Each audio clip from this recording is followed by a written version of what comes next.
பாசத்திற்குரிய சகோதர சகோதரிகளே, திருமறையிலே அல்லாஹ் தஆலா ஒரு இடத்திலே வதஆவனு அலல் பிர்ரி வத்தக்வா வலா தஆவனு அலல் இஸ்மி வல் உதுவான்.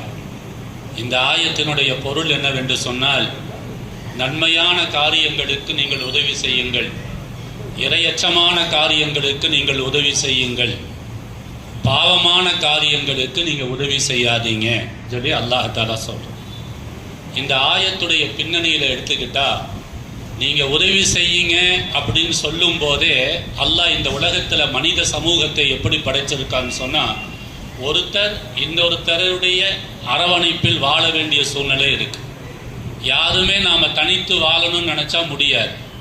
பல்வேறு தேவைகளுக்கு நாம் பிறரை அண்டி வாழ வேண்டிய, பிறரை அனுசரித்து வாழ வேண்டிய சூழ்நிலை இருக்குது. பொருளாதாரமாக இருக்கட்டும், உடல் ரீதியாக இருக்கட்டும், கல்வி ரீதியாக இருக்கட்டும், ஏதோ ஒரு விஷயத்தில் நாம் பிறரை சார்ந்து இருக்க வேண்டிய சூழ்நிலை இருக்குது.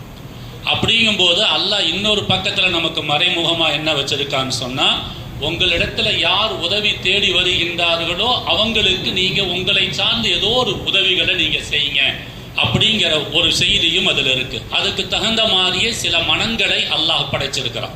நம்மளை தேடி வர்றவங்களுக்கு நாம் உதவி செய்யணும், ஏதோ ஒரு வகையில் நாம் உதவி செய்யணும் அப்படின்னு. அப்போ அந்த அடிப்படையில் தான் நாம் பார்த்தோம் அப்படின்னு சொல்லி சொன்னால், நபிகள் நாயகம் ஸல்லல்லாஹு அலைஹி வஸல்லம் அவர்கிட்ட ஒரு சஹாபி வந்து கேட்கிறார், யா ரசூலல்லாஹ், அல்லாஹ்வுக்கு மிக பிரியமான மனிதர் யார் என்று கேட்குறாங்க. அப்போ நபிகள் நாயகம் ஸல்லல்லாஹு அலைஹி வஸல்லம் சொல்றாங்க, உங்களால் யார் நிறைந்த பலனை பெறுகின்றார்களோ அவர்கள் மிக சிறந்தவர்கள். எல்லா மனிதர்களில் சிறந்தவங்க யாரு? என்னுடைய சொல்லாலோ செயலாலோ உடலாலோ என்னால் மற்றவங்களுக்கு ஏதோ ஒரு பிரயோஜனம் இருந்துச்சுன்னா அவங்க கேட்கிறார். என்ன கேட்கிறாருன்னு சொன்னா, மனிதனுடைய செயல்களிலேயே அல்லாஹ்வுக்கு மிக பிடித்தமான செயல் எது என்று அவங்க கேட்கும்போது நபிகள் நாயகம் ஸல்லல்லாஹு அலைஹி வஸல்லம் அவங்க சொல்றாங்க, உங்களால் ஒருத்தருடைய பசி நீக்கியது, அவங்க ரொம்ப பசி நாம போக்கணும், இந்த அமல் அல்லாஹ்வுக்கு ரொம்ப பிடிக்கும். ஒருத்தர் கஷ்டம் சொல்லி வர்ற அவருக்கு நீங்க உதவி செய்யறீங்க, இந்த செயல் அல்லாஹ்வுக்கு ரொம்ப பிடிக்கும். இப்படியே அடிக்கிட்டே போயிட்டு இருக்கிறார். இந்த ஹதீஸின் அடிப்படையில் நீங்க பார்த்தீங்கன்னு சொன்னா, ஹாலித் பின் வலீத் மன்றத்தார்கள் தங்களுடைய நேரங்கள் எல்லாத்தையும் விட்டுட்டு இந்த சமூகத்திற்காக பல்வேறு சேவைகளை அவங்க செய்யறாங்கன்னு சொன்னா, அது அல்லாஹ்வுக்கு ரொம்ப பிடித்தமான ஒரு செயல். அதே மாதிரி இந்த சகோதரர்களை தேடி யார் யாரெல்லாம் எந்தெந்த தேவைகளுக்கு வருகின்றார்களோ அந்த தேவைகளை இந்த சகோதரர்கள் ஏதோ ஒரு வகையில நிறைவேற்றி தர்றாங்க. அப்போ இவங்களுடைய சேவைகளாலும் பிறருக்கு நன்மை பயக்குகின்ற காரணத்தாலும் அல்லாஹ்வுக்கு பிடித்தமா இருக்கிறாங்க. இவங்க செய்யக்கூடிய சேவைகளும் அல்லாஹ்வுக்கு ரொம்ப பிடித்தமானதாக இருக்கு. அந்த அடிப்படையில் இந்த ஹாலித் பின் வலீத் நற்பணி மன்றத்தார்கள் ஹஜரத் அவங்க சொன்ன மாதிரி செய்யக்கூடிய சேவைகளில் ஒன்றுதான் இந்த சுன்னத்துங்கிறது. இந்த 6 ஆண்டுகளில் இந்த நற்பணி மன்றத்தார் 414 குழந்தைகளுக்கு சுன்னத் செஞ்சிருக்கிறாங்க. அல்லாஹ் தஆலா இதை கபூல் செய்து அருள்வானா.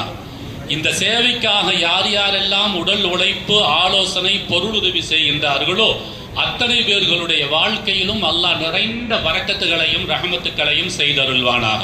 இப்ப பாருங்க, ஹஸரத் அவங்க சொன்னாங்க, சுன்னத்து செய்யறது நபிமார்களுடைய ஒரு வழிமுறை. அல்ஹம்துலில்லாஹ்.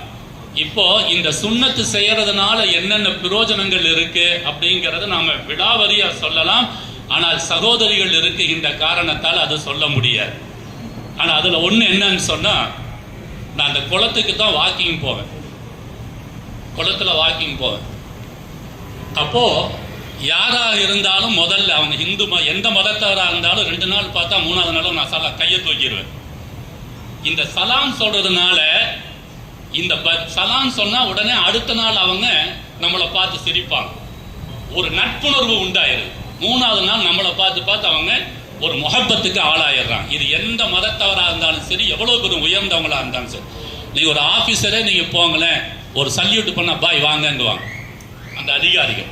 இதுதான் நபிகள் நாயகம் ஸல்லல்லாஹு அலைஹி வஸல்லம் சலாம் சொன்னீங்கன்னா முஹப்பத் உண்டாகுது. இப்போ இந்த மாதிரி நிறைய சகோதரர்கள் அங்க எனக்கு பழக்கம். அதுல ஒருத்தர் நல்ல பட்டத்திட்டு இருப்பார். அந்த சகோதரரை யதார்த்தமா அபுலசன் டாக்டர் ஆஸ்பத்திரியில நான் பார்த்தேன். என்னங்க நீங்க இங்க இருக்கிறீங்க? ஹஸ்ரத் அந்த பீஷா போகிற இடத்துல எனக்கு இன்ஃபெக்ஷன் ஆகி போய் வீங்கிருச்சு அப்படின்னாங்க. அவர் பயந்துக்கிறார். அந்த ஒரு மர்ம உறுப்பு, பிறப்பு உறுப்புல அந்த மாதிரி ஆனால் என்ன ஆகும், பயந்துக்கிறார். ஏதாவது ஆயிருமா என்னன்னு தெரியலையே. ஒன்றுமே ஆகாதுங்க, உங்களுக்கு நல்லா ஆயிரும். அது எங்களுடைய மார்க்கத்தில் சுண்ணத்துன்னு நாம் செய்கிறோம். ஒரே வாரத்தில் நல்லாய் மறுபடியும் வாக்கிங் வந்துட்டார். இன்னைக்கு ரொம்ப ராகத்தாக இருக்கு பாய் அப்படி. இந்த மாதிரி அவர் சொல்றாரு, என்னுடைய தெரிஞ்சவங்களுக்கு நான் சுண்ணத்து நான் செய்ய போறேன் அப்படி. இந்த மாதிரி பல்வேறு நன்மைகளும் பலன்களும் தரக்கூடியது தான் இந்த சுன்னத். இந்த சுண்ணத்தை உங்களுடைய பிள்ளைகளுக்கு நீங்க செய்ய வச்சிருக்கிறீங்க. ஏன்? அது இஸ்லாத்தினுடைய அடையாளம். இன்னைக்கு நிறைய பேர் தாய்மார்கள் வந்திருக்கிறீங்க, சகோதரிகள் வந்திருக்க. இந்த குழந்தைகளுக்கு நீங்க எப்படி சுண்ணத்து செய்யணும்னு நீங்க விரும்புறீங்களோ அதே மாதிரி இந்த குழந்தைகளையும் நீங்க மதரசாவுக்கு அனுப்பிச்சு ஓத வைங்க. நாம நினைச்சுக்கிறோம் சுண்ணத்து பண்ணி விட்டுட்டா அதோட முடிஞ்சிருச்சு அப்படின்ட்டு. நிறைய தாய் தகப்பன் அந்த குழந்தைகளுக்கு மதரசாக்கு அனுப்பணும், என்ன ஓதுறாங்கிறதே கவனிக்கிறதே இல்லை, இதோட முடிச்சுக்கணும். அதனால கட்டாயம் நீங்க எங்கிருந்து வந்திருக்கீங்க எனக்கு தெரியாது, உங்களுடைய மஹல்லால என்ன மதரசா இருக்குதோ அந்த மதரசாவுக்கு காலையிலும் மாலையிலும் நீங்க என்ன செய்யுங்க, இந்த குழந்தைகளை கட்டாயம் ஓத அனுப்புங்க. செய்வீங்களா? இன்ஷா அல்லாஹ். தாய்மார்கள் சொல்லுங்க, வாதா பண்ணுவீங்களா? கட்டாயம் நீங்க ஓத வைக்கணும். ஓத வைக்கிறதோடு மட்டும் இல்லை, உங்களுடைய மஹல்லாவுடைய பள்ளியில லீவு நாட்கள், இந்த குழந்தைங்க ஸ்கூலுக்கு போயிட்டாங்கன்னா லொஹுர் அசர் கட்டாயம் தொழு வைக்க முடியாது. அதனால கட்டாயம் இந்த குழந்தைகளை தொழுகைக்கு அனுப்புங்க. இந்த குழந்தைங்க சின்னதிலிருந்து ஓதி தொழுக ஆரம்பிச்சாங்கன்னா எதிர்காலத்துல அவங்களுக்கு நல்லது, தாய் தகப்பனான உங்களுக்கு நல்லது. அப்பதான் பெருசானா இந்த குழந்தைங்க தீனுடைய சூழலில் வருவாங்க, தீமையை விட்டும் காக்கப்படுவார்கள். நல்லா ஓத வைங்க, நல்லா தொழுக பழக்குங்க, நல்லா படிக்கவும் வைங்க. அல்ஹம்துலில்லாஹ் உங்களுடைய குழந்தைகள்ல ஏதோ ஒரு குழந்தைய ஆலிமாகவோ ஆபீஸாகவோ ஆக்கறதுக்கு முயற்சி செய்யலாங்களா? அப்ப நீங்க நினைக்கலாம், ஹஸ்ரத் நம்ம குழந்தையத்தான ஓத சொன்னாரு, நம்ம குழந்தையத்தான தொழுகைக்கு போக சொன்னாரு, நமக்கு சொல்லலையே. நீங்க சிரிக்கிறது எனக்கு தெரியுது.